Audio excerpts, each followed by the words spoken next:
The Hoop Heads Podcast is brought to you by Head Start Basketball. A lot of guys have a certain role in their high school team. That role could be much different on their travel team and things like that. How do they handle that? If they're averaging 20 plus points a game at the high school level and they're the seventh man on the EYBL team, how do they handle that? How are they off the court? How are they when they're on the bench? Things like that. Because, again, what we're doing is we're evaluating guys on behalf of college coaches and pro teams.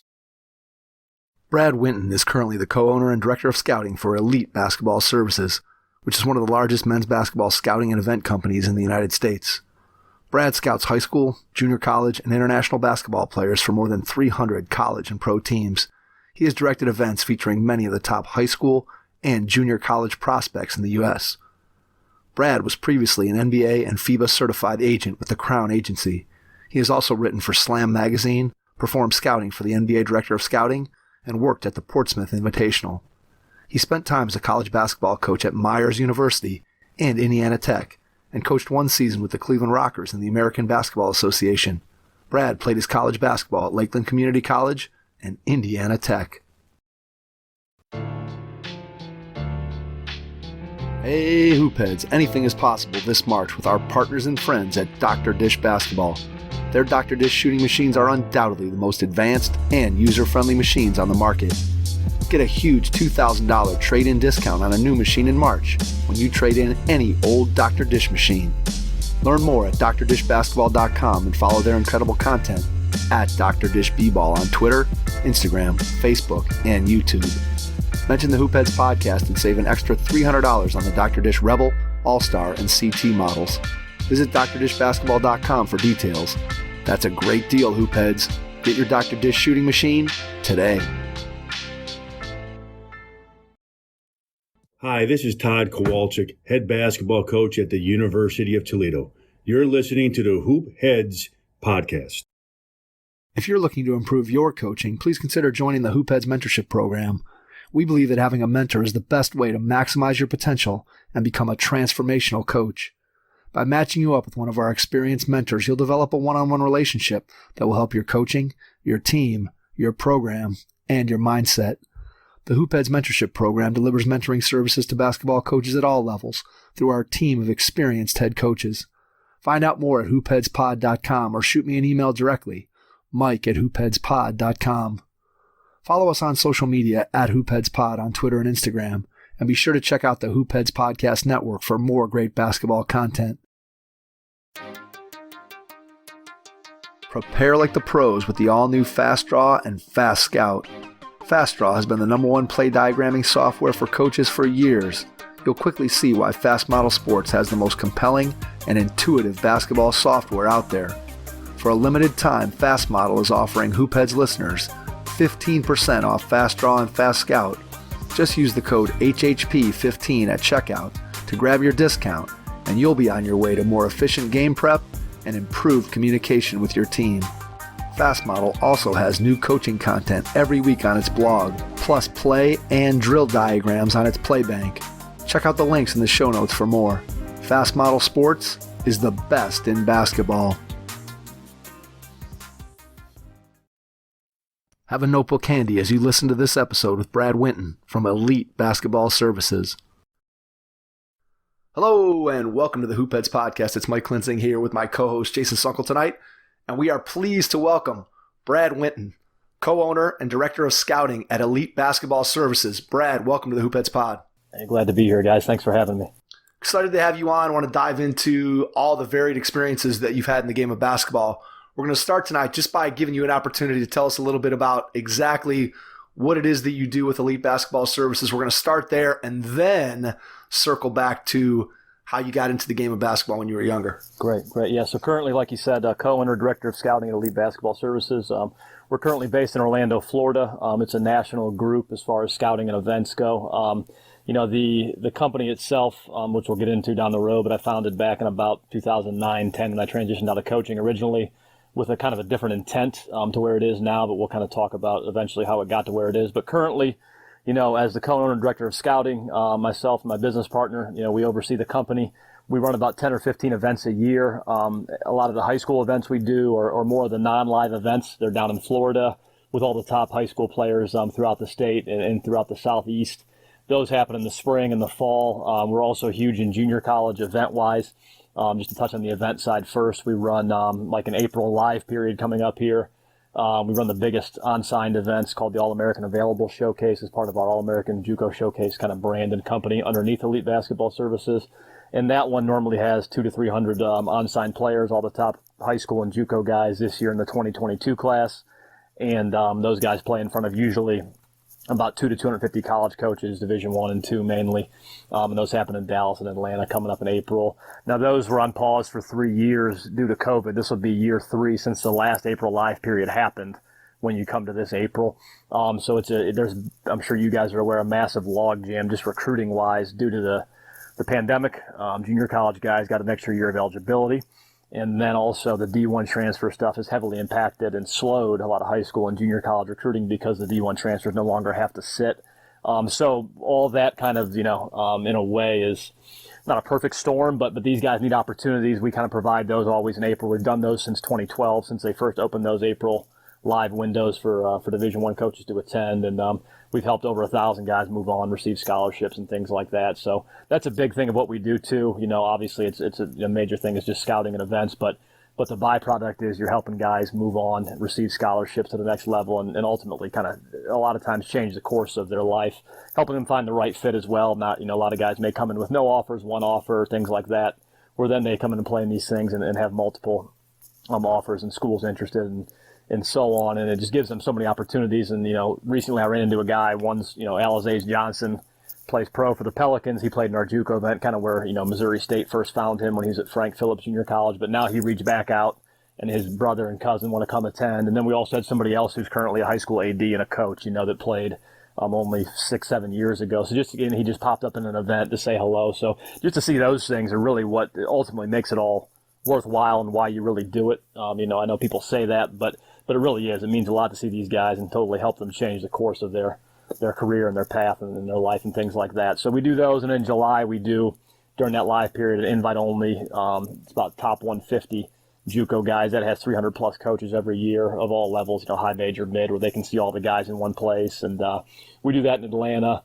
And that's we do a lot of other events, jamborees, where the big JUCO jamborees and prep schools and so on, where those guys attend, and as well in the fall. Then the scouting side, is a huge piece as well. We cover, when I transitioned back from the agency business, there was a kind of an opening there. A lot of guys left the national high school scouting during the pandemic and went different ways. Some became agents, some went to college coaching staff, some NBA front office and scouts and things like that. We already had a major, major coverage in the Southeast United States, in Florida, and then we have the national JUCO service we've always done, which I started years ago. That we now have somebody else that kind of does that. Cody Hopkins, former college coach, and then Scott Golden is my business partner who does all the Florida high school scouting and events and oversees all of our events as well.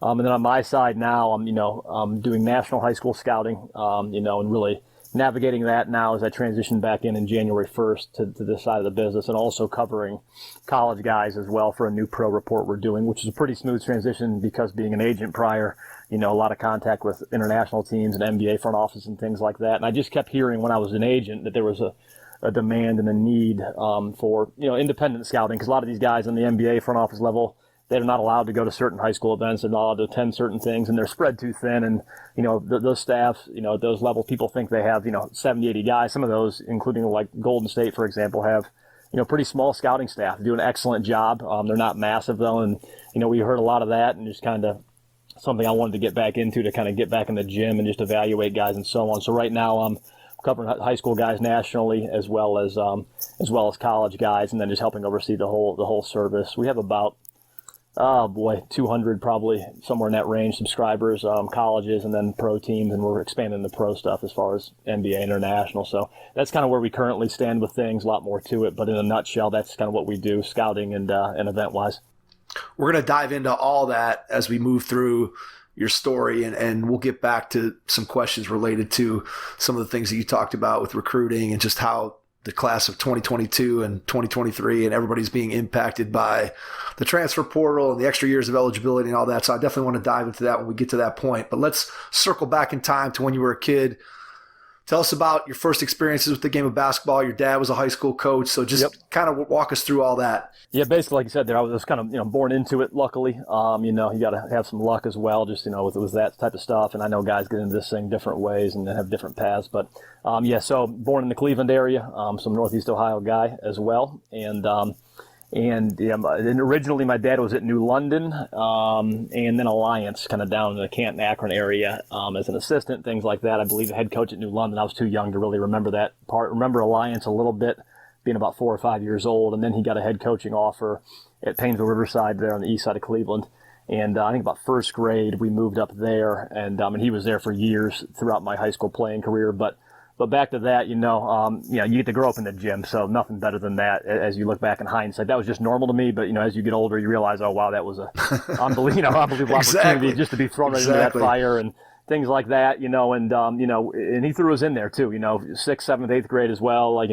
Growing up watching him coach, he was pretty intense guy back in the day, as a lot of people were in the 80s and 90s and things like that growing up. But I really enjoyed, watching that and just the experience to be around practice all the time, be around the players, just the atmosphere and things like that. So I grew up from day one, only remembering basically a basketball calendar. Here's how we do things. And, in the summer, there's summer league, there's this to go to, that to go to. The fall, we're doing, late summer and fall, we're doing conditioning, and the season ramps up. And didn't really remember it in calendar years, really, which I still operate that way. But, but it was awesome, man. You can't beat it. So we were always at the gym with him. Both parents were teachers as well.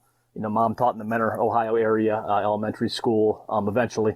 And then my dad was, obviously coached and then taught biology, earth science at Painesville Riverside and grew up there, grew up around the players and just saw it firsthand and, got it and just, was obsessed with the game and working out and everything else from the Pistol Pete, homework basketball drills and the VHS to all the other stuff, that you used to watch back in the day. But I loved it, man. Couldn't get enough of it, and always just wanted some type of career in basketball. That's all I really wanted to do. I didn't really care what it was. Obviously, everybody wants to play in the NBA, play professionally, and things like that. That's the initial goal as a player, and then I think it should be for everybody. There's nothing wrong with that, but you have to have, obviously, various options, paths, backup plans, and things like that as you get older to start to develop those. And obviously, I had good guidance and so on there. But eventually, I had an older brother, 2 years older. He's currently a principal, Rocky River High School, so he stayed in the education game up that way. And but we played together growing up a lot, 2 years apart. He was 2 years ahead. Then we both played for my dad at the same time when he was a senior. I was a sophomore, which was an awesome experience for sure. Sometimes, my brother and I, obviously you get into it and things like that after practice. Get after it a little bit. Yeah, those are some fun rides home after you take an L or something like that, and everybody's jammed into the pickup truck together going back home after the game in the middle of winter time. So, but it was awesome, man. You wouldn't change it for the world. And then knew I wanted to get into coaching ultimately. That was the initial goal if I couldn't play professionally. And the first stop was trying to play in college, but able to play for him, and it was a great experience at Painesville Riverside. Got recruited by various schools, some, and back then there was only maybe 2 AAU/travel teams in that area. It wasn't like now where there's kind of, it's amazing how it's progressed and, and developed.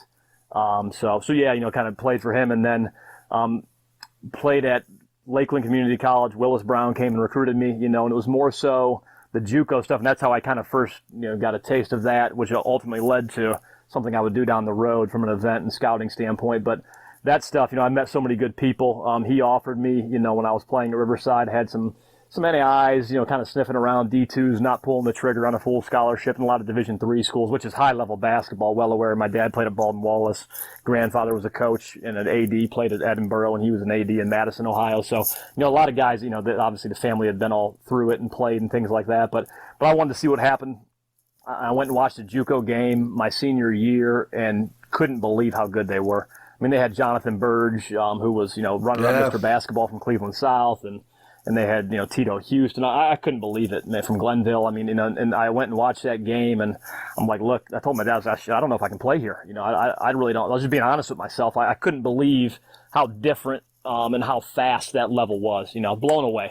So I'm like, okay, if this guy offers me, I got to just take it and figure it out. You know what I mean? And we'll figure the rest out later, because the foot speed wasn't there, neither was the athleticism. But if you can catch and shoot, and you can shoot it above 40% from three, I think there's a place for you, if you have enough size and things like that, and you can figure it out defensively. You can hide yourself. You can play some zone. You can guard the worst player. You can a little forearm here and there in somebody's hip when they're driving to the basket and get away with it. And you got to just figure it out, and keep people in front of you defensively. And that was a major thing I knew I had to work on. So we put tons of time in with the, all of it, the air alert shoes, the jump rope programs, and everything under the sun, man, plyometrics. But for most of it, we figured out what worked, and we just went and worked every day. My brother, some friends, and things like that. We worked at it, man, and got the best out of ourselves that we could. And that's all you can really do as a player. But had 2 great years in JUCO.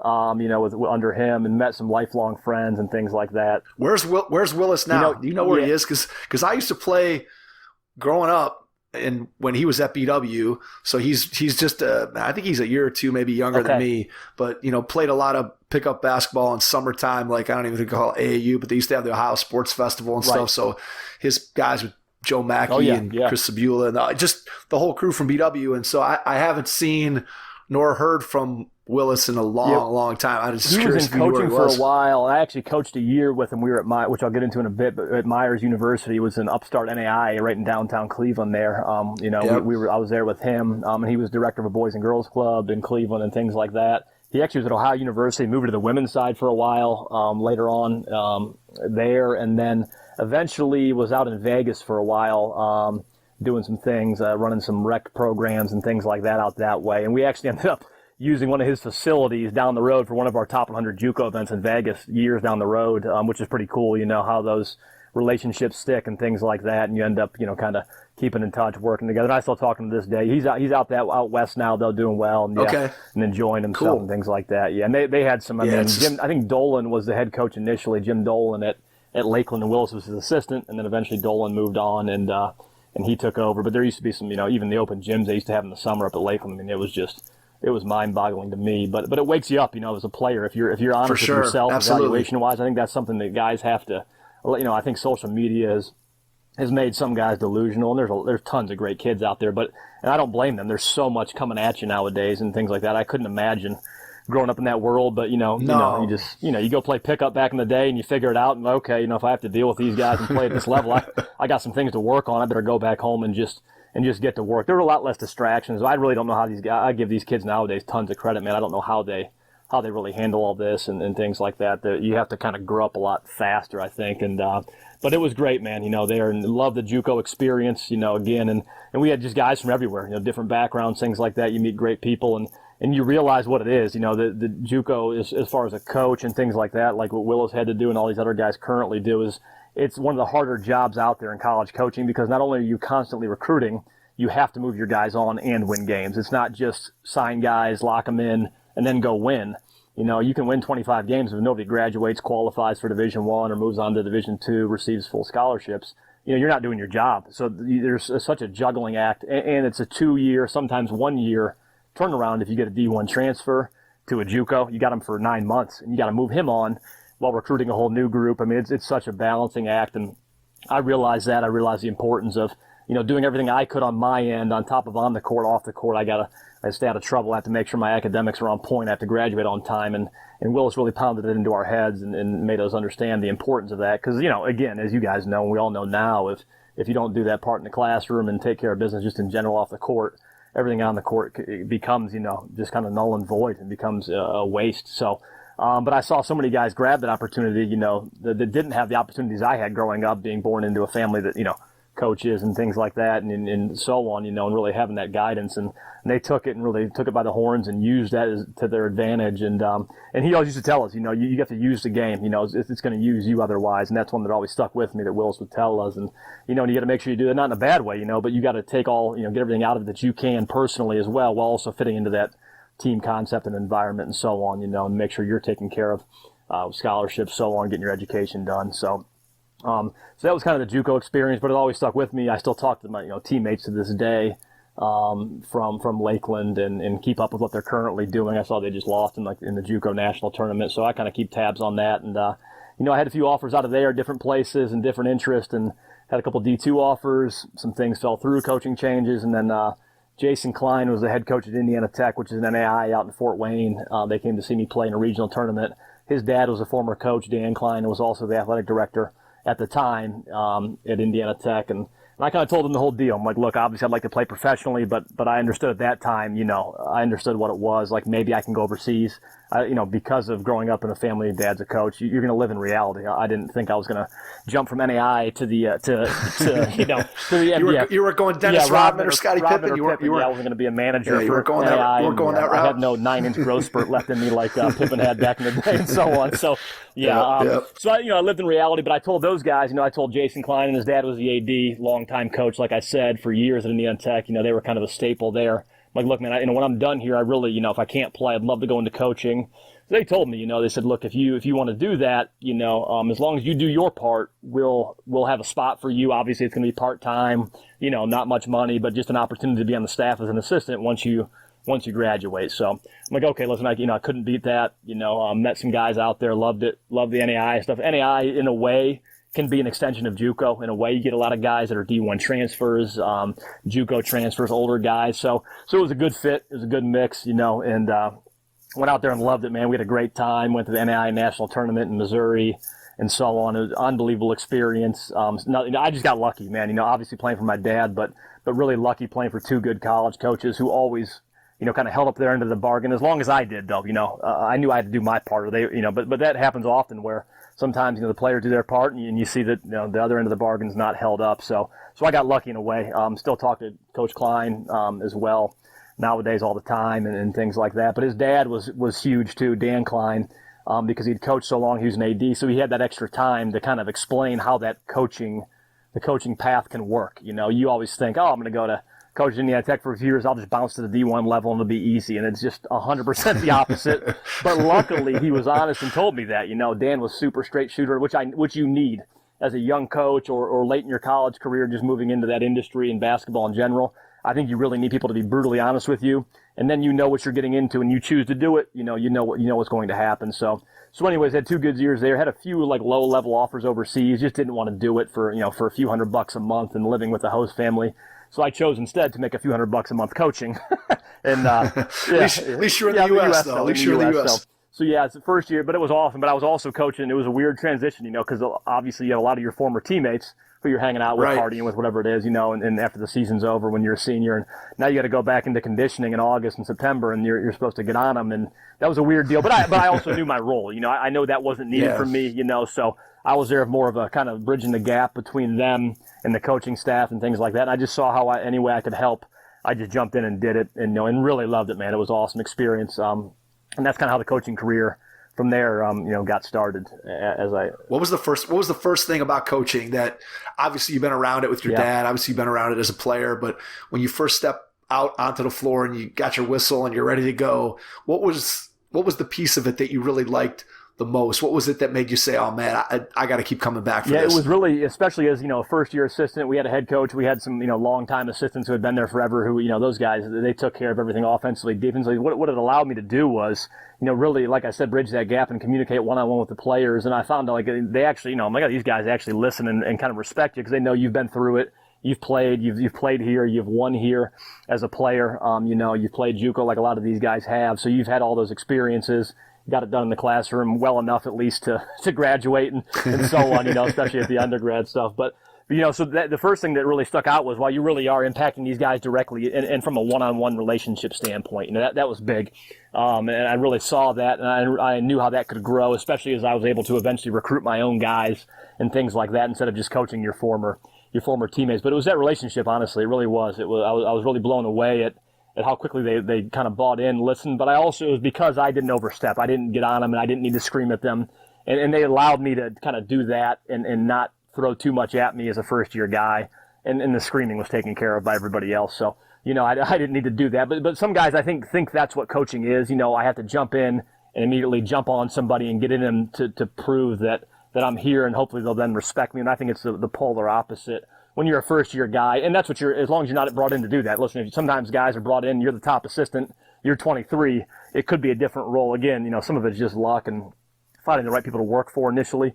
But I also treated it as a full-time job, too. I didn't treat it as a part-time job because I knew I wanted to do that full-time, and I figured out ways to make ends meet on the side to get by. But that was the first real thing I did that really, I saw that one-on-one connection, how you can actually impact a guy, and help them on the court, off the court, And I also, I was around campus a ton, I think I had one class to finish up, or maybe was starting a master or something like that. So, I was on campus a lot. So if these guys were if somebody was skipping class, I'd be like, look, man, it's just pointless. You're going to get suspended for a game. You're going to mess up your post-career opportunities maybe by doing this. Just go in there and sit down, and do the work and things like that. And they listened, because they knew I had their best interest. I was just trying to help them get the most they could out of their careers. So that was really the first thing that stood out, was that relationship building, from a coach to player, not just player to player. It was a totally different thing. Kind of flipped it on its head a bit.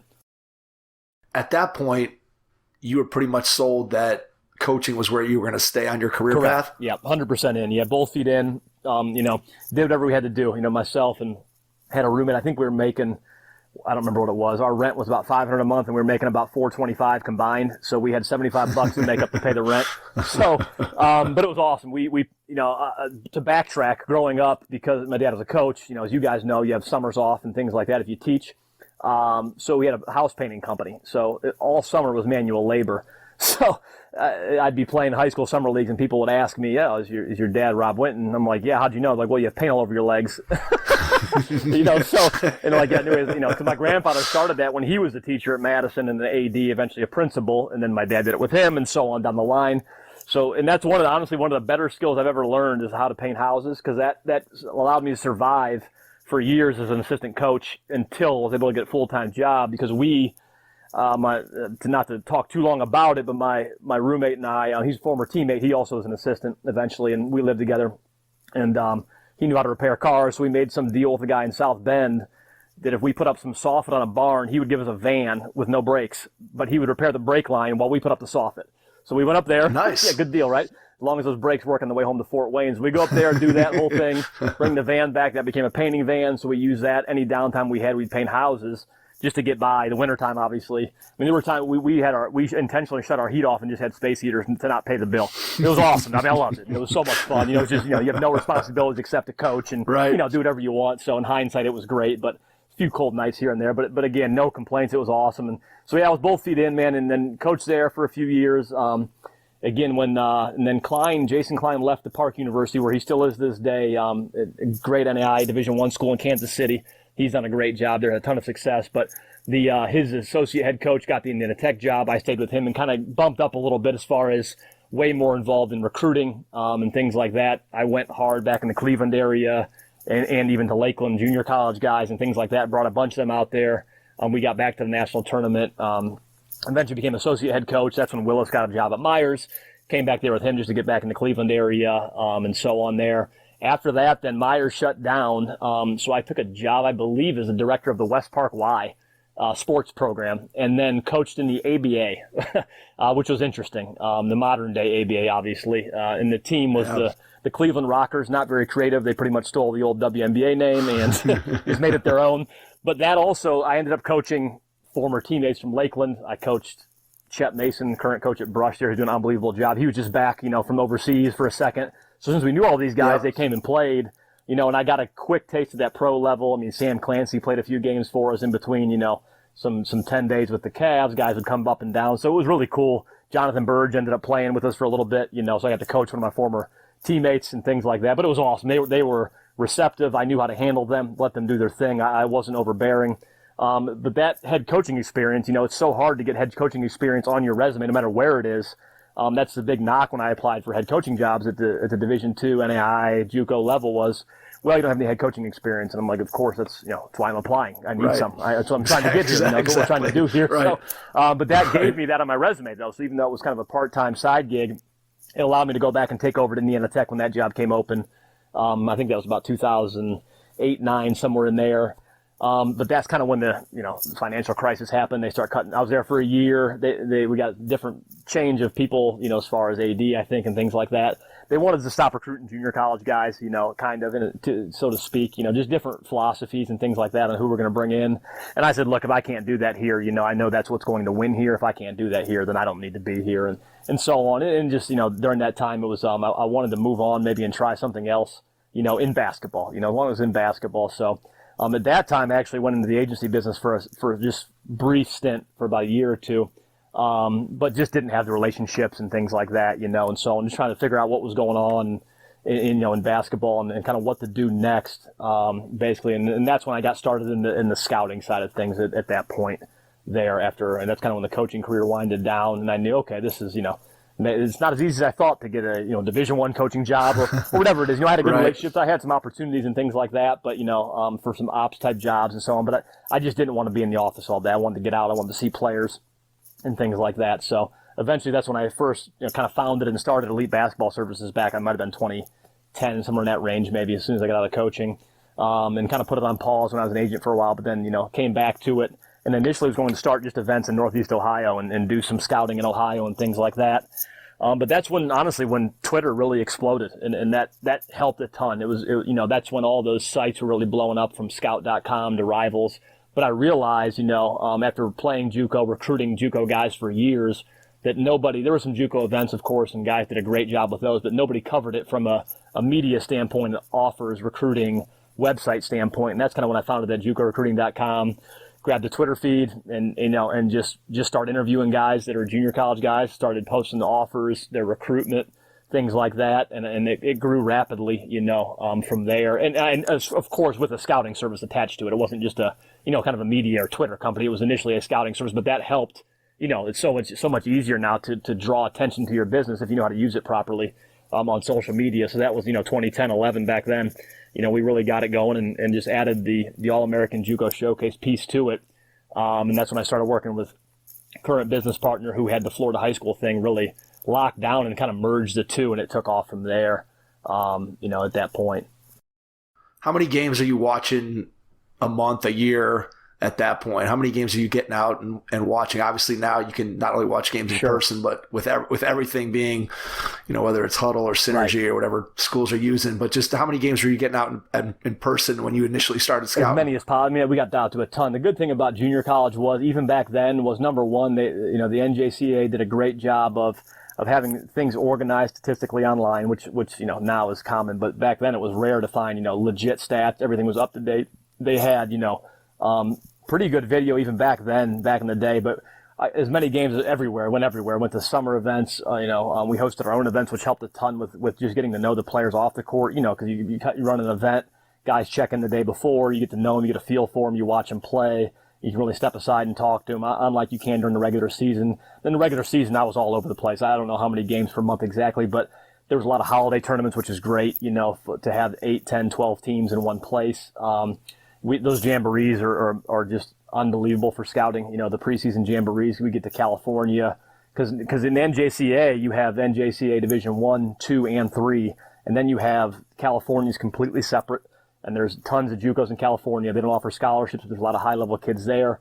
And then you have the NWAC, which is basically Washington and Oregon JUCOs. So there's a bunch of separate entities that you have to figure out and cover. The main thing, obviously, is still the Division I junior colleges.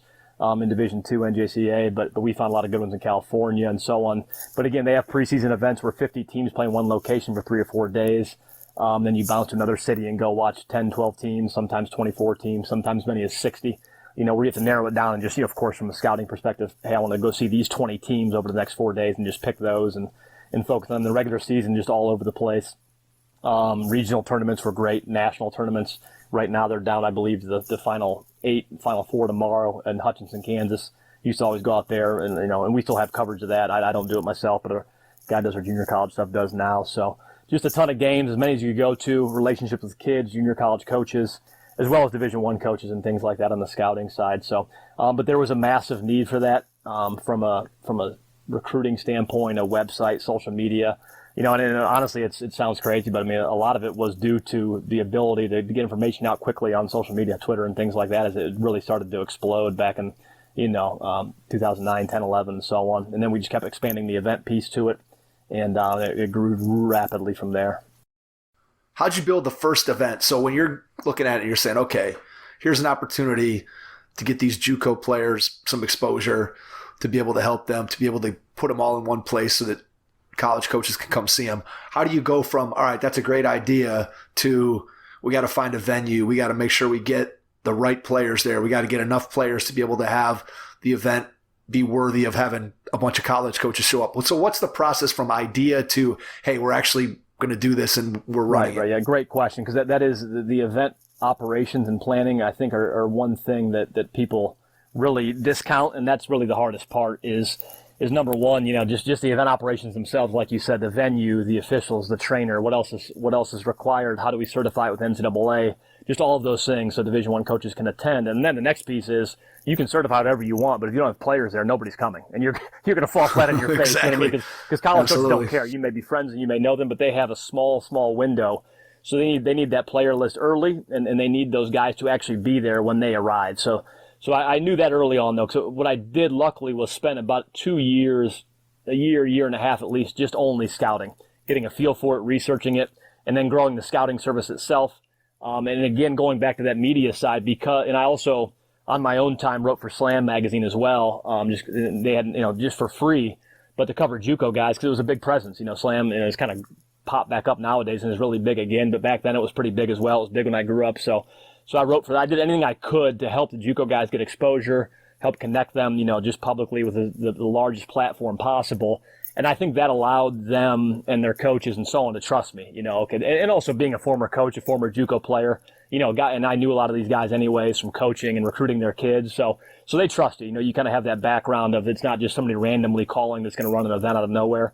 I knew a lot of the junior college coaches. I got to know the kids well, and just kind of figured out a platform.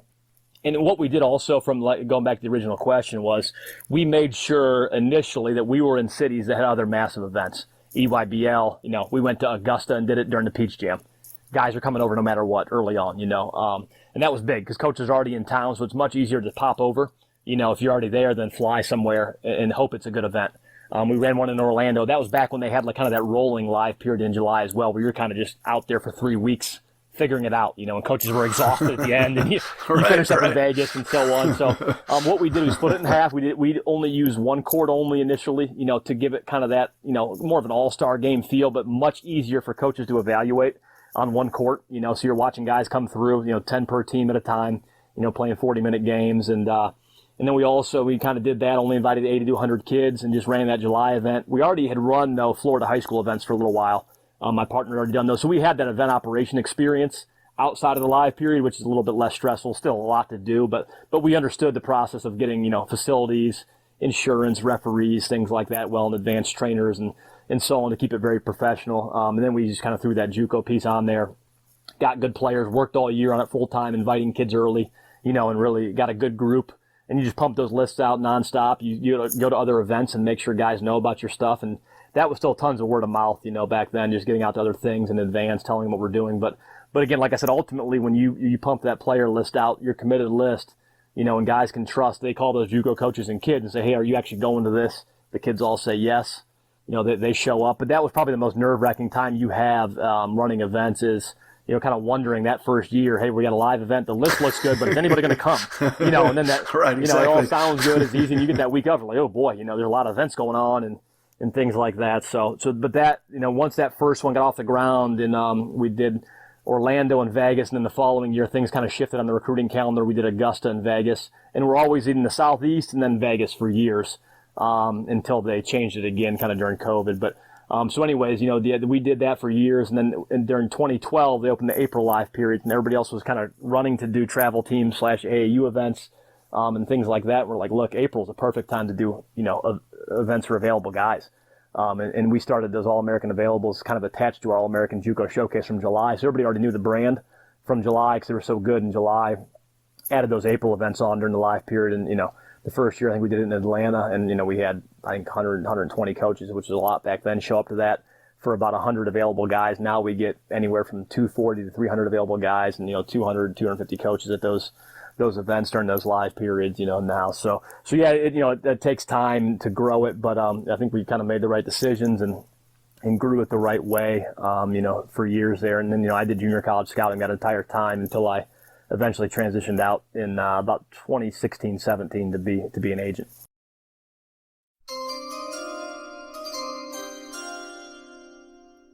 Hey, college basketball fans, join the action during March Madness with Draftkings Sportsbook. Turn your team's victories into your own big win.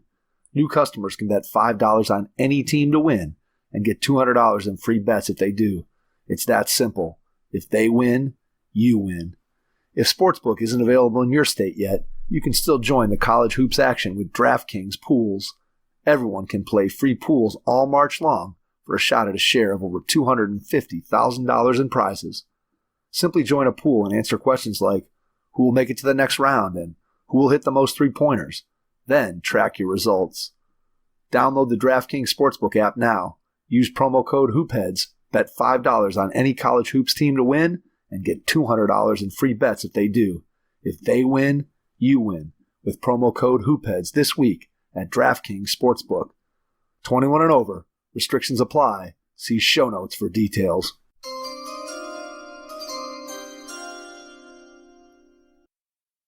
So when you talked a little bit earlier about the importance of Twitter and social media and trying to get things out there in front of people.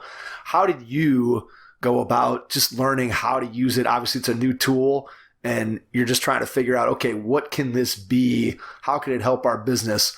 What was your process, or what were some things that you tried on Twitter that worked immediately? What were some things that maybe you tried something that, that kind of fell flat? Just what was your process for figuring out, hey, here's some new technology. How can we make this benefit our business and benefit the kids that we're trying to work with? Sure, great question. When I was coaching, I had an agent as a coach, which is very rare, especially back then for small college. But because I was coaching in the ABA, had somebody reach out to me that was an agent and say, look, I know you've coached in college. We had some common people that we knew, and he just kept me, on board when I went back to Indiana Tech. He didn't have anybody else that coached, non-Division I really. But during that time, he kept telling me, like, look, man, you might need to get on Twitter. This is really good for your program, things like that. Just, this thing seems to be picking up steam.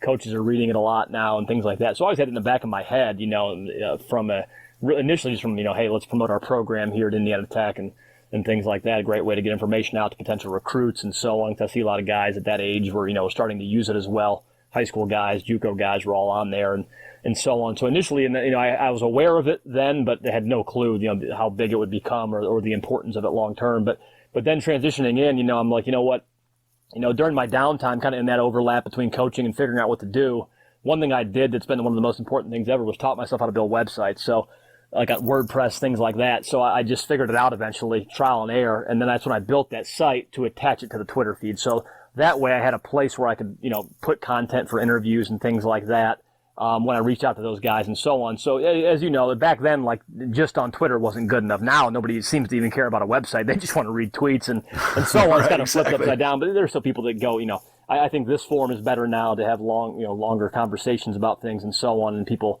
like video, and they still read tons of articles and so on, and we still have tons of traffic on that site. But back then, that was really, that people were still used to just websites, and then social media was new. So having that website, it happened to be a good domain name, JUCOrecruiting.com. The Twitter feed was JUCO Recruiting, so like those things early on are all available back then, which they're not now. But those things, people saw it, and I realized, oh, look, if I follow a lot of these coaches and I have, some good information on here and things like that, they'll follow back, they'll respond, they'll contact you. And again, a lot of guys knew that I'd coached and so on. So, but really, I realized initially that, hey, like just posting who offered who, because nobody did it then on junior college. Everybody did it it was massive then for high school, scout.com, Rivals, and so on.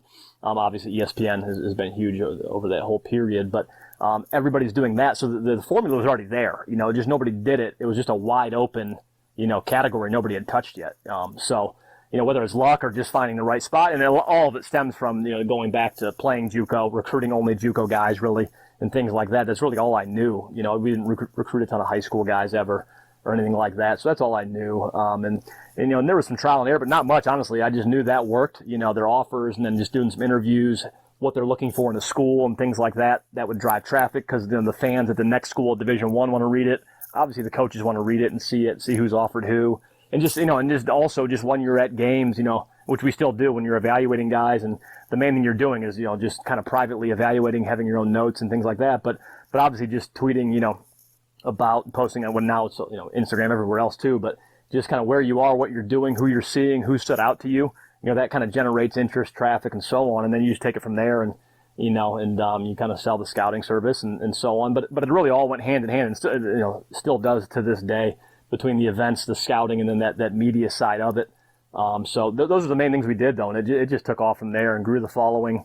And we still use it daily right now. I mean, a ton. It's one of the best tools that we have, along with a bunch of other stuff. But it's been great. And that's just again, some of that's luck too. You're just right place, right time. Exactly. You're right coming place, through at a right time, where that stuff exists, and it's just getting started. So there's these categories are kind of wide open. Some of them, where you can jump in there and just cover that stuff. And we're the only ones doing, really still are now, that really cover things to that extent, on a full-time basis, and then also do the scouting, junior college nationally, and then the events, along with all the other new stuff we're doing now as I transition back from the agency biz. All right, so let's go flip that transition.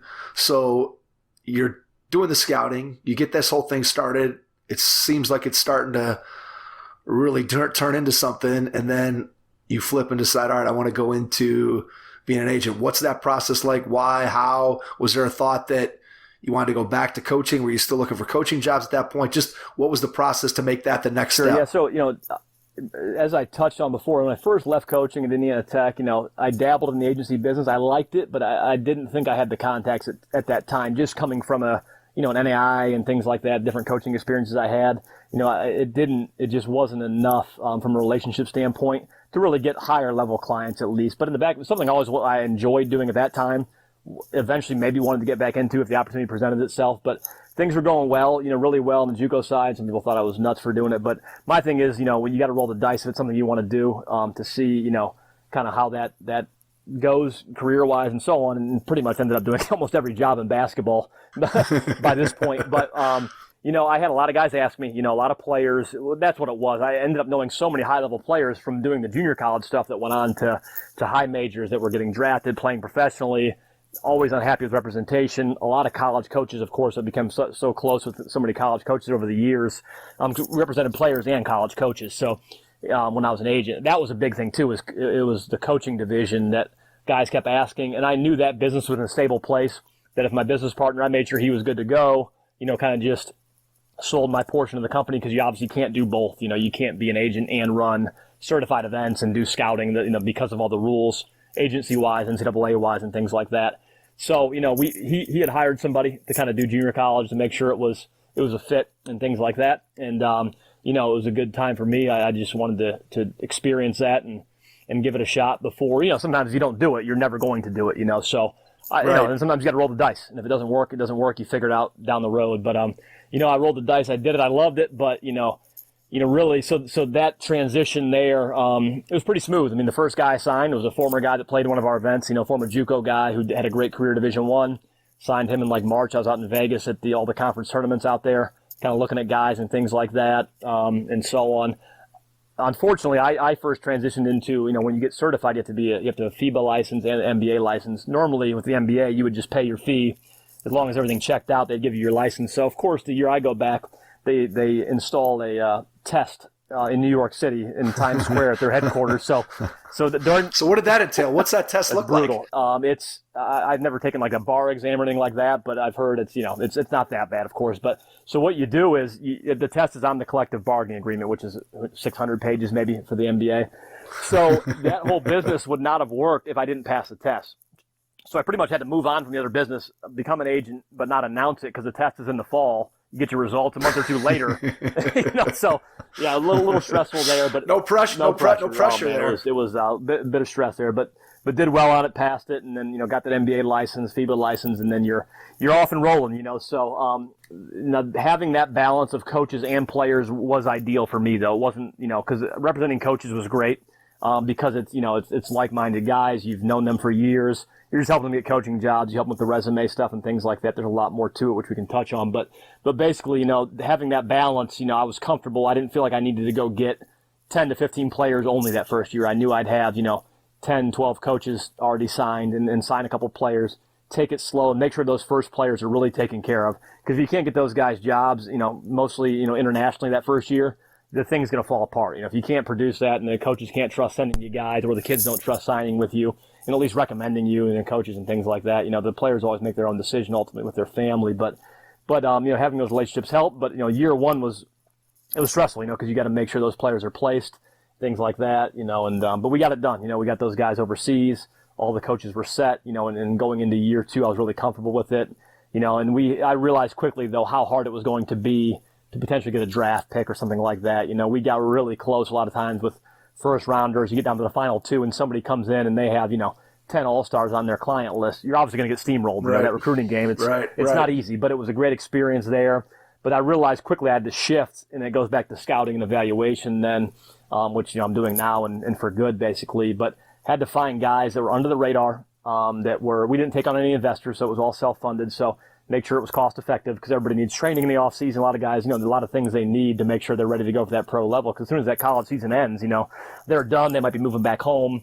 They want to come down we're based in Florida, come down here and train and things like that. So just making sure it's worth the investment, like anything else, just like a college would when they recruit a guy, like a pro team will before they sign a guy, whether that's a draft pick or an international team before they make that commitment. It's got to be everything has to check out, of course, on the court, but definitely off the court as well. So we call it just like the NBA teams do the research and overseas teams and colleges and so on for recruits. It's identical in a lot of ways. We really, with a fine-tooth comb, go through that. Obviously talk to the college coaches. And because of that prior scouting and event experience and so on and coaching, they were going to tell us the truth. The college coaches were honest, and told us the good, the bad, everything in between, and so on. And we made our decision from there to take guys on and so on. And then you got to keep them because as an agent, you can pretty much be fired at any time. Those contracts, you sign them to a contract, but the rules state that they can terminate that at any time. So, and they can do that. So you got to make sure your current guys are really happy and you're getting offers and things like that. Or if it's an NBA level guy, pre-draft workouts, Portsmouth opportunities, if they're a senior, summer league, and so on. But we were able to do that though the first couple of years and, grew the coaching thing to about 20 plus coaching clients, mostly Division I assistants, some D2 head coaches as well that we had in there, along with the player side of things. And we found some guys. We found, Todd Withers is a great example. He played at Queens in Charlotte. I went and saw him, knew his coach as well and just loved him. Great kid, but he was a 6'8", 3-and-D, which everybody looks for now, The game I saw him, he had 8 points and then 12. And, I think, he didn't think I was going to be interested, but I went to a shoot around and, and I just couldn't believe the way he got it off at 6'8", and he was an elite defender. And that's the biggest thing now is, we look for, which we'll touch on down the road here in a second, is the evaluation side, what we're currently doing. But, one of the main things I started to look for is I realized what teams wanted and what we always look for, when we were recruiting guys, coaching or scouting or whatever is, obviously you have to be good enough offensively, for sure. That's a no-brainer. But can you guard your position? And then who else can you guard? Because a lot of guys would tell us, hey, look, man, I'm, in college I was a 4. I believe I'm a 3, which does happen sometimes. You got to do different things when you're depending on what level of Division I you're playing out of Division II, and so on. But that's all great. But if you're going to be a 3, can you guard a pro NBA level 3? Can you keep him out of the paint? Can you defend him? Can you guard a 2? Can you guard a point guard if you get switched off? Everybody switches everything nowadays. So knowing that if guys could not do that, they would immediately be sent home, whether internationally or cut in the G League or whatever it was. We look for those things and we built it up a lot through the G League as well. Huge opportunity. Same thing, good timing. The G League really grew a lot between, 2009, 10 and now, when I was doing this in 16, 17, 18, and so on. The G League was just an unbelievable tool for guys, especially Division I and Division II guys. They have a rule as far as their training camps where if you are not first or second team all-conference at a Division I in the G League, you can get signed directly to the team. It's called an open tryout contract, but you can circumvent the G League draft. So the G League is almost the opposite of the NBA. You do not want to be in the G League draft, so to speak, and there's some guys that stick, but they sign a lot of their guys through this open tryout contract, they call it, as well as, of course, guys getting sent down from the NBA, getting cut in the NBA training camp. But that was a way to circumvent the G League draft, which happened late in the fall, and kind of get those guys locked in on rosters. So that's how we did it with a lot of those guys. We got them connected early. They had some pre-draft workouts with NBA teams. If they didn't, get in summer league, we'd use the G League. And then if you play a year or two in the G League and you really do well, the teams internationally really respect that. And you can also get the call-ups to summer league opportunities. So kind of figured out that path of how to get guys to the highest level. The Withers kid who I referenced from Queens eventually, made it to the Pistons Summer League, played well there, was in training camp with Detroit, played some preseason games and so on, kind of up and down. An event, now he's in the NBL Australia, which is one of the top leagues in the world, and, having a great career. So he went from, that D2 to where he is now. It was some NBA chances. He got a couple offers in that NBA bubble, but he was already signed in a top league in Italy and things like that. So we really it helped me a ton scouting-wise, honestly, because I knew what every level looks for by that point. I obviously knew what college guys look for, being a former coach, and then running that scouting service and things like that. And then from there, knowing what NBA teams look for and in the modern game. I had an idea, but you really don't know until you get behind the scenes of having those conversations of what they actually need and what they need that guy to do. So it couldn't have been better, honestly, now from the scouting standpoint. But really what happened during COVID was, a lot of the international budgets got hammered, on the agency side, and they were having trouble paying a lot of guys, paying commissions to the agents and things like that as well. So in the back of my head, I'm like, okay, this thing may not, this thing may be in rough shape as far as, cause we did well internationally with our guys, and sending a lot of them over there. And then that gave us the opportunity to really spend time here trying to get guys in the NBA and so on and chase draft picks and so on from there. So, but FIBA changed some rules on how the commissions are paid and so on. So anyways, it was just, I started, probably back, before last July, like late into, in probably 2020, started thinking about it a little bit. And honestly, the agency business, one thing that I think guys, a lot of people want to go into that business. So anybody like aspiring agents, I teach college courses as well, just on the side, sports marketing, sports law, things like that. And a ton of our, at the undergrad and graduate levels and a ton of people I realize, want to be agents. I get it. It looks like an exciting career, and it really is. It's fun. I've built tons of relationships, still great friends with a lot of my player clients and of course the coaching clients as well. But one thing that to be ready for is it's not nearly as much basketball as you think. It's which I knew going in. It's tons of contract work. It's putting out tons of fires off the court. Helping source tickets for this or that or whatever it is, and just making sure you're working for your clients. So that's job number one. So while people watch shows, movies, Entourage, Jerry Maguire, we hear all these things. Jerry Maguire and so on. I think people just need to understand what that job entails and how difficult it is to break into.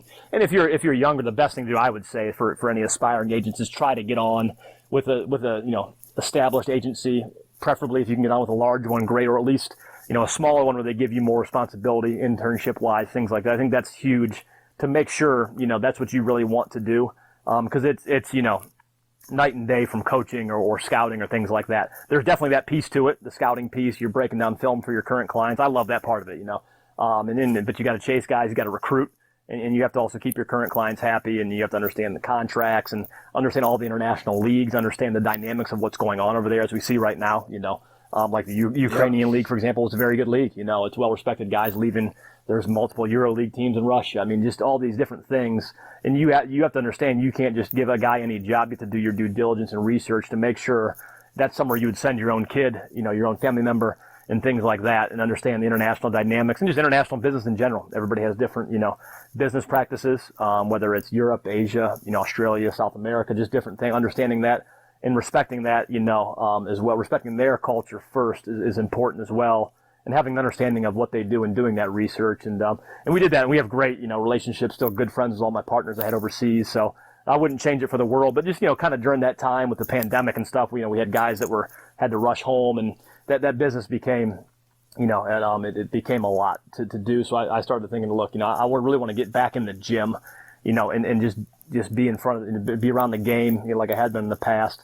Evaluate guys, help oversee these events and things like that. And that's kind of where that first transition I thought about it coming back to this side. All right. So one question related to being an agent. You were an agent for players and also for coaches. Which one was easier? Which type of client was easier? Was it easier to be a player agent or easier to be a coach agent? So kind of a double-edged sword. Coaches was easier because, those guys, the guys I signed, already were established and had Division I jobs because I knew them prior, and they trusted me. They wanted somebody that was going to work for them, and that's one thing in that coaching agency business. There's some guys that are smaller agencies like we were, and there's some massive, conglomerates that have that agency piece that definitely have more juice and more relationships and things like that. But a lot of the guys we had, a lot of the guys I had initially, they wanted somebody who's just going to work for them, that was willing to make those calls and kind of believe in them. Hey, look, I believe this guy's good enough to be a head coach here. Or if we had a D2 head coach, like if I'm putting his name in for a job or calling a search firm and things like that, those guys wanted somebody that's really going to go to bat for them, not just throw their name in as one of 15 people on the list and so on. So that was easier from a work standpoint, and workload, things like that. And you're talking to other coaches. You've been a coach, so during the season, you're just talking about their current team, how things are going, popping into some games, making sure they're good to go, having resumes organized, things like that. And then this time of year, of course, back into early February, even late January, you start hearing the rumors of what's coming open, things like that. You're talking to them all year about, number one, what they're willing to take, where they're willing to go. Everybody's, situation is different. Some guys have families, some don't. Some don't want to be in certain regions. Some want to get back to a certain location or region. Some want to leave Division I, go take a Division II head coaching job. Some are the opposite, and some just want to move up from a low to mid to high major assistant, whatever the case may be, just all kinds of different scenarios. So that was the main thing, just kind of having that organized. For each guy's path is way different from the next guy, coaching, as we all know. But in the player side, though, you get immediate returns financially more so, on the player side, and I really enjoyed both, honestly, equally well. I just say the coaching side was easier because there's less recruiting, less competition as well on that side to recruit. Where you find a guy anywhere now that averages 10 to 15 at Division I, he's going to have probably, anywhere from 5-10 agents contacting him. Some are just guys internationally that maybe only have a FIBA license, and then there's guys here as well. So that's a highly, highly, highly competitive business. And to the point where, guys nowadays are, offering draft picks, 0% commission on their first contract and things like that just to get them, which makes sense, trying to get that second contract and so on is the way to do it. So you have to do what you can do to kind of compete and stay afloat. So yeah, but I really enjoyed the, again, what it went back to was I enjoyed the scouting piece, finding guys that were under the radar that not many other people were looking at, and then figuring out ways to get them in front of NBA teams or overseas teams, whatever the case may be. And then seeing how those guys did at that level and seeing them blossom was really an awesome and rewarding experience. But yeah, I'd say that, the coaching side, if you have those relationships, that's a different type of business. It's all private behind the scenes. Nobody really knows who represents who unless you're really tuned into all that. But that side of things is probably easier to get started in if you have relationships there, and a little more low maintenance, but the player side also, again, because you're watching guys, you're evaluating, you're helping work them out, you're helping break down film. So that side also in a different way, in a different light, is extremely rewarding as well. All right, so talk about the transition back, getting out of the agency business, going back to sort of your roots, getting back to scouting. Just tell us a little bit about the business side of that move and how you put that all together, and then we could dive back into a little bit more about what you're actually doing day to day. Sure, yeah. So, that one, like I said, about a year and a half ago, kind of had it in the back of my head and so on. And, still thought about it for a while. Wanted to make sure that was the right move because it was a lot of time and effort and things like that and work to get into the agency business, between just the licensing aspect and understanding the business itself and so on, and really building it up and those relationships with NBA teams and so on. But, I really, like I said, I realized the part I enjoy the most is getting in the gym, evaluating guys and things like that. And then just due to the whole, the COVID and things like that, really disrupted the international market a lot, which was kind of one of our bread and butter, while we also worked to get guys to the G League and NBA level over here. But that was a great way to get guys there, get a career started and things like that. And so on, once that kind of was really heavily disrupted, I'm like, okay, I may need to transition out, and really realized, sat down and thought about it for a while, talked to family, things like that, and said, okay, this is what I want to do.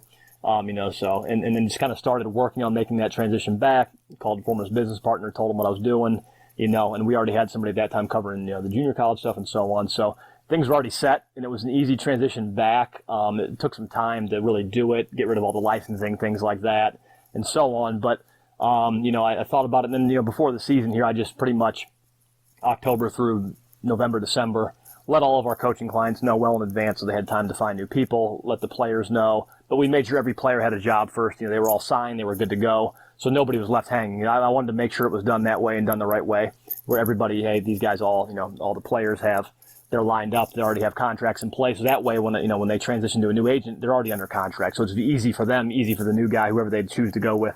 The same for the coaching clients. I wasn't going to call them in January, February and let them know, hey guys, I'm out, you're on your own now. Before the season started, hey, look, here's what I'm going to be doing. I'll help you any way I can. In the meantime, whatever you need, of course, call me. But I made that transition though eventually, and realized, like I said initially when we first started talking, that that there was a need for national high school scouting, as well as the covering the college players, from an independent service basically for the NBA teams, along with all the college guys we have. So I really started researching that, and then still doing so. We're still making that transition. It's not like you're just going to show up, back on day one and know every single guy in the country and so on and everywhere. But I've watched a ton of college games over the years, recruiting guys, so we knew all the players anyways, knew all the high school guys, and kind of added that. We already had the junior college service nationally. All those events were already going on. So the main thing I really thought that was needed from a scouting standpoint was that national high school coverage along with the college. So we made that transition, kind of announced it all early January, and then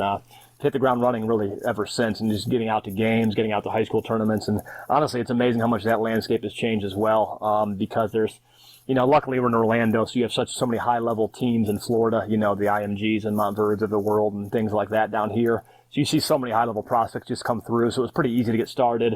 There's just the amount of, national high school tournaments now, everywhere is amazing to me, where teams are flying around playing in games. It's the dynamic has changed so much. But from a scouting perspective, it's great, because, all the guys are kind of in one place, a lot of them at least. We have some regional scouts that help in different regions to cover most of the high school guys. And then, you have all the EYBL, the circuits, the Adidas circuit, Under Armour. You have a lot of good independent circuits. So all these guys are in one place, and you really get a good evaluation of them going head-to-head against, other top players throughout the country, just to kind of go back and check to make sure, hey, I saw this guy with his high school team. Let's go check him again in a different, environment. I know people always get down on AAU and this and that, but I completely disagree for the most part. You hear stories in any business of good and bad people, but 99% are good, and they're in here to help the kids, I think, getting to know a lot of these people over the years. And I think now we've seen more and more of high school coaches and travel team coaches working hand in hand. And that's how it should be. If we're really in this for the players, and helping them, that's how it should be. Hey, look, I have them during the year, here's how we do things. What do you guys do? And these guys have them from April to throughout the summer, and kind of some overlap there. Of course, they go back with their high school in certain times of the year and things like that. Like those June events they've added now where they can play with their high school team. And for us from a scouting perspective, we're just trying to get as many looks as possible at guys with their high school team, which is extremely important because that's kind of the most, the best look you're going to get, that they would be in a team environment like a college team. They're with them for 7, 8, 9 months. How do they interact with their coaches, their players, and things like that, their teammates. And then let's get a different look for the high level guys. Maybe it's at the NBA Top 100 camp or one of these individual events, plus with different teams, of the highest caliber players all together in April and July. So that's kind of what we've done now with that transition back. But it's not been bad. I've thoroughly enjoyed it. Couldn't be happier with it, and really just looking forward to getting out in April and July and looking at some of these guys in a different setting than we've currently seen them. How many times do you have to see a kid before you feel pretty comfortable that you have a handle on what that kid can and can't do and what level they can play at? Yeah, that's a great question. I mean, that's I would say in person, at least 3, 4, 5. I mean, as many as possible, of course. Right. When you see a kid 10 times, obviously that's ideal. But the initial time, we go out, and I'm big on college guys. It's much easier to get a mixture of analytics and just in-person evaluation. I know people think you have to have one or the other. They love to argue on the internet about this stuff. I think it's ridiculous. I think the analytics are great. I use that as an agent a ton as well. Ken Palm is great. All Synergy's analytics. We would go through that just to kind of narrow things down. Let's get a look at who's doing what. Who's performing well offensively, offensive ratings, percentages, and things like that. And how they're rated on Synergy. That matches up over here. Just traditional stats, obviously, are important. Points, rebounds, assists, field goal percentage. And there's no need to downplay those. And then, the term that's thrown out is the eye test, but just going in person, hey, is he as big as they say he is? Does he weigh as much as they say he does, and things like that. But merging those two together, I think, is ideal. Not relying on one thing or another, but using those to really to kind of, cross-check yourself. I saw this guy in person. He did these things really, really well. The first time I saw him, let's go back and look at the data and see if that matches what I saw. Go see him again, and so on down the line. And obviously some of that stuff's not going to show up, like we're talking about. Everything's not going to show up that you do defensively. Not everybody charts deflections or keeps track of that defensively. Where's the guy positioned off the ball? Like we talked about, everybody switches everything nowadays for the most part. Not everyone, but a lot of guys do. Can you guard, if you're a 2 or 3, can you guard a point guard? If you're a stretch 4 or a supposed, small forward, can you guard a point guard and contain him and keep him out of the paint if you're a 4-3, because you have to be able to do those things defensively now.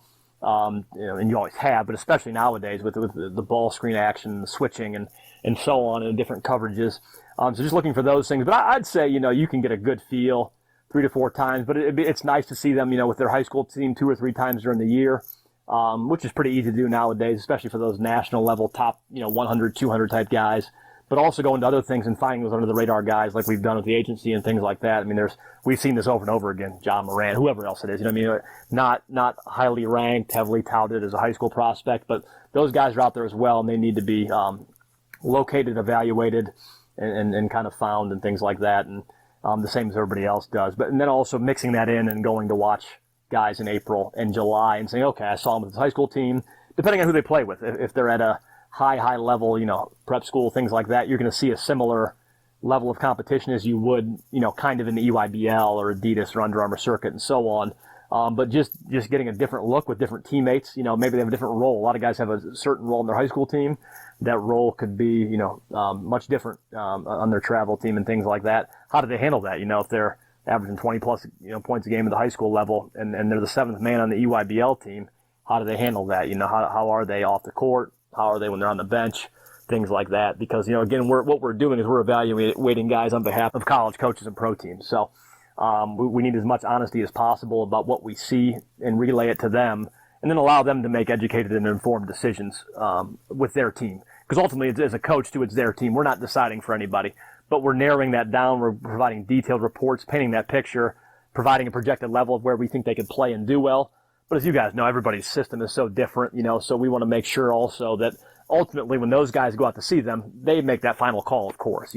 We play this way, so they need to go watch them themselves. But we're trying to really narrow that down and give them multiple options to make their job easier as they're currently coaching their team, keeping their current roster intact, and so on. As we know, at the college level, you're trying to keep your job every year nowadays, especially at the high level Division I.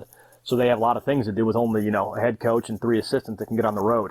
So that there's a massive need for legitimate, scouting services to kind of help with that piece. What's the biggest intangible turnoff when you see a kid that has nothing to do with their ability as a basketball player, but just when you see a particular trait or a particular intangible in a kid that they don't have, or just something that they do? What's the biggest turnoff for you to a player, just personally? Lack of effort and just poor body language in general. Lack of effort's the main thing, though, because we know that you just can't. That's hard to change, in my opinion. There's no on-off switch for effort and motor. I don't think. I think there's definitely, I'm sure, some guys that have changed.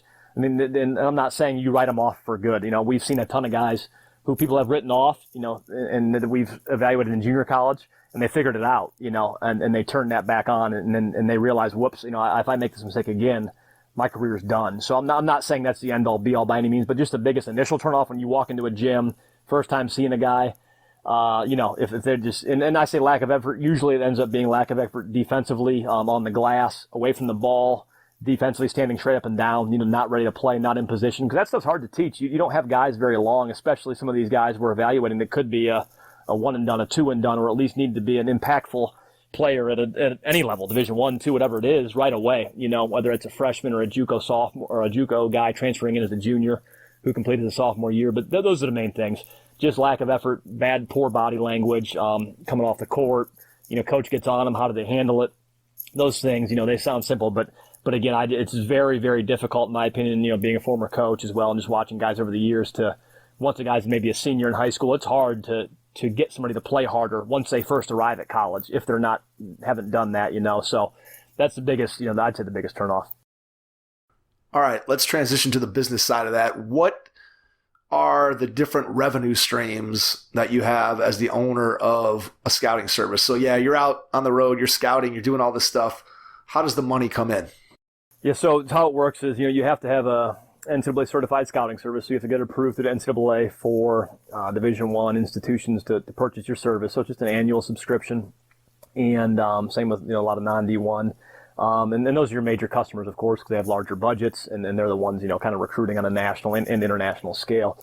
But so you have the scouting service, you charge whatever you charge, but it's not an easy business because obviously, as you just mentioned, there's travel, there's tons of costs that come into play. So you have to have enough subscribers to make it worthwhile, long term especially. Obviously, starting off, you're going to start from zero like everybody's done. You're going to start from scratch and have to build up those relationships, build that trust, and really to provide value. Otherwise, they're not going to renew your service. You might get a guy for a year to do it or a school to do it for a year, but if you're not providing value and really, out there working and getting after it and evaluating not only the top guys you see, but everybody else in between, and then also having conversation, understanding what their needs are and how they play and things like that.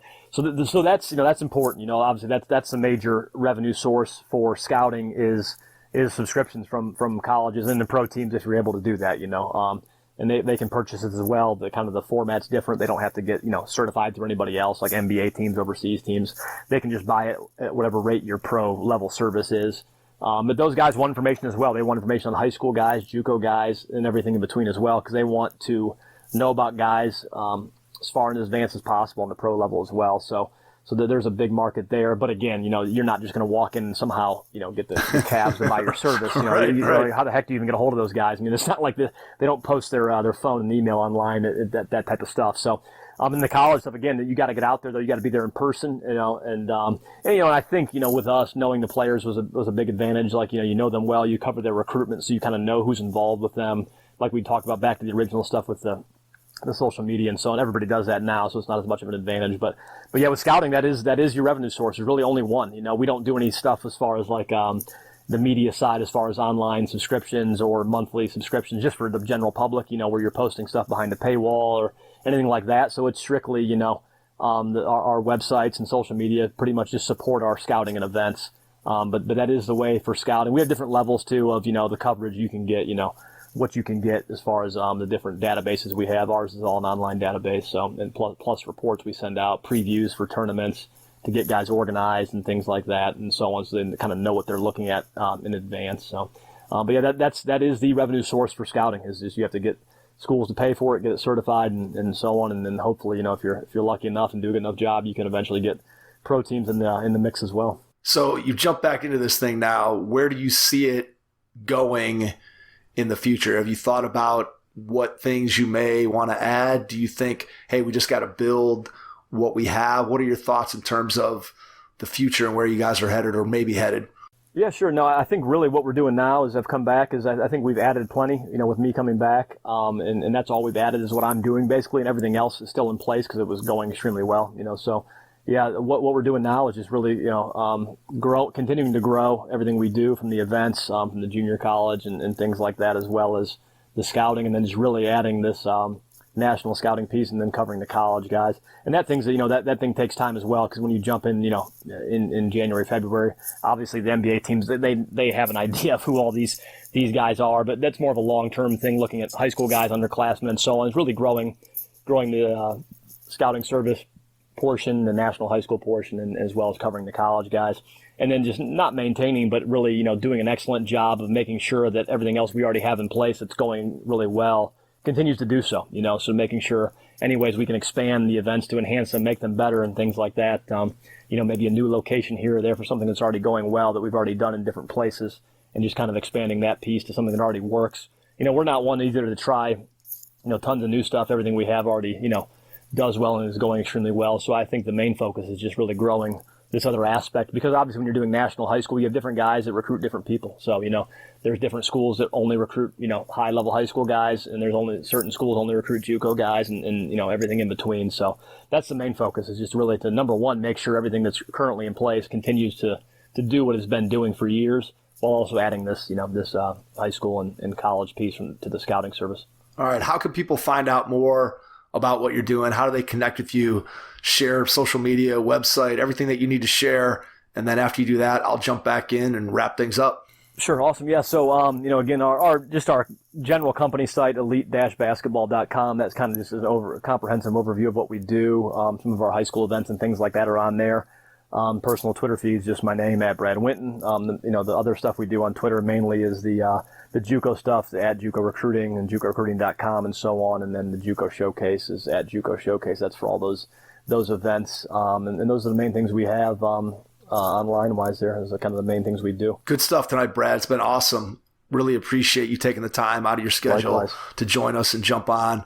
I think it's been super informative. I know I learned a bunch of things just in terms of exactly what your business looks like. And I think there's a lot of good things that you shared for coaches and for just the idea that I think sometimes we forget as basketball people that there's more paths to being involved in the game of basketball than just being a player or being a coach. And there's lots of different ways that you can stay involved in the game. I think your story does a really good job of illustrating that look, you don't have to just be on this one career path. There's lots of other different ways that you can stay involved in the game that you love. And really, to me, that's what it's all about. So again, we cannot thank you enough, Brad, for jumping on with us tonight. And to everyone out there, thanks for listening. And we will catch you on our next episode. Thanks.